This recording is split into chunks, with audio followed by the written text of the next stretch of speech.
midnight, all the agents.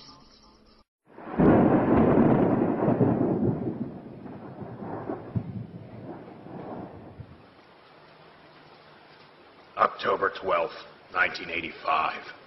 Dog carcass in alley this morning. Tire tread on burst stomach. The city's afraid of me. I've seen its true face. The streets are extended gutters, and the gutters are full of blood. And when the drains finally scab over, all the vermin will drown.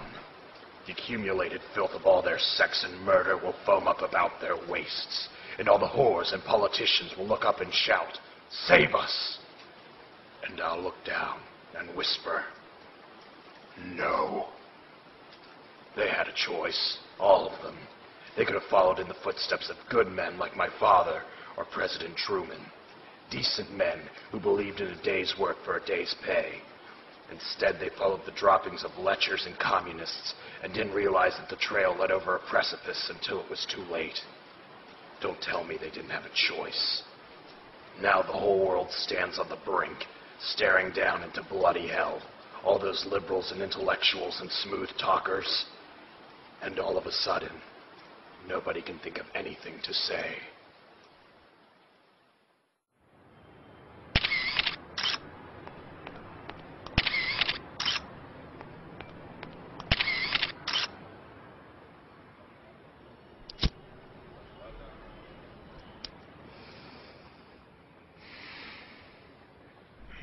That's quite a drop.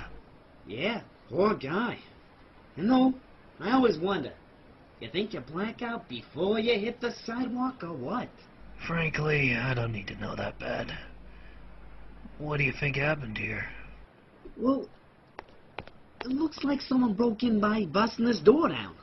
It would either take two guys or one guy on serious drugs, because the door had the chain fastened on the inside. Which means that the occupant was home when it happened. I saw the body, and he looked beefy enough to protect himself. For a guy his age, he was in terrific shape. What, you mean apart from being dead? No, I mean this guy, this Blake guy, the occupant. He had muscles like a weightlifter. He would have put up some kind of fight, I'm certain. Yeah, well, looks like he lost. Maybe it was a couple of guys and they just overpowered him. Maybe. The data we have suggests he's been doing some sort of overseas diplomatic work for years. Not a classy expense account living. Maybe he just got soft. He don't look too soft in this photograph. Wonder how he got that scar. It looks... Hey! The guy he's shaking hands with in the picture. It's Vice President Ford! Hey, so it is, huh? Well, listen, between you and me, I think we can rule him out as a suspect. A job like this just isn't his style. That'd be real funny if we had any better leads to go on. I mean, what is this? A little money got stolen, but no way is this a straight burglary. Somebody really had it in for this guy. I mean, how did he go out of the window? Yeah, maybe he tripped against it. Forget it. That's strong glass, man. You trip against it, even a big guy like that, it don't break. I think you'd have to be thrown. Well, if this Edward Blake guy was as big as you say he was, then one guy would never lift him. So we're talking two assailants here. Which floor you want? Oh, ground floor, please. Ground floor, coming up.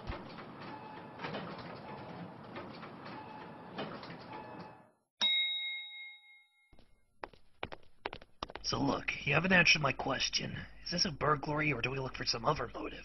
Listen, it could have just been a burglary. Maybe a bunch of knot tops on KT-28s or lewds. You know how it is. A lot of crazy things happen in a city this size. They don't all need motives.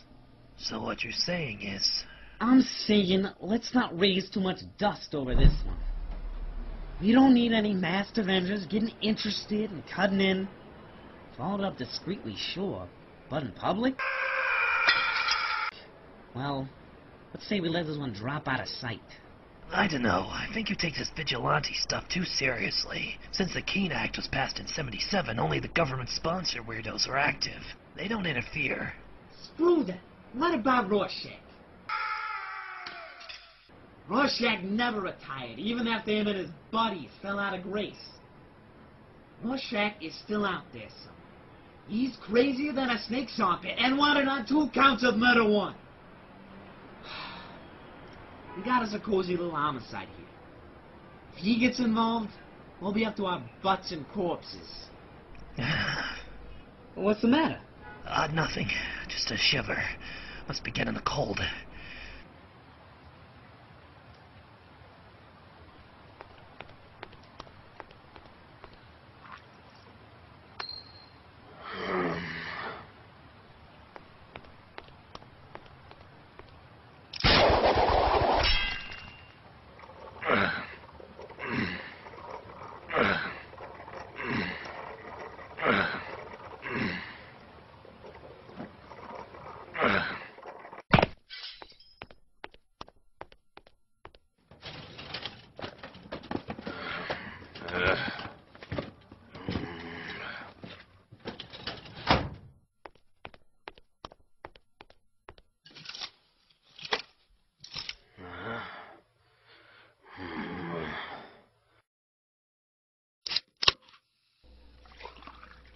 So there I was in the supermarket buying dog food for old Phantom here. I turn the corner of the aisle and wham! I bump into the Screaming Skull. You remember him? I think I heard you mention him. Oh, I put him away a dozen times in the 40s. But he reformed and turned to Jesus since then. Married, got 2 kids. We traded addresses. Nice guy. Hollis, listen. It's almost midnight. I ought to go. Oh, sure. Lost track over the time there. Talking about all that old stuff. You must have been bored as hell. You know better than that. These Saturday night beer sessions are what keeps me going. Yeah? Well, us old retired guys got to stick together. Let me put this out and I'll be right with you. You know, it was a crying shame they put you youngsters out to grass in '77. You're a better night owl than I ever was. Hollis, we both know that's bullshit. But thanks anyway. Hey, watch with the language. This is the left hook that floored Captain Axis. Remember? How could I forget? Thanks for another great night, Hollis. Take care of yourself. You too, Danny. God bless.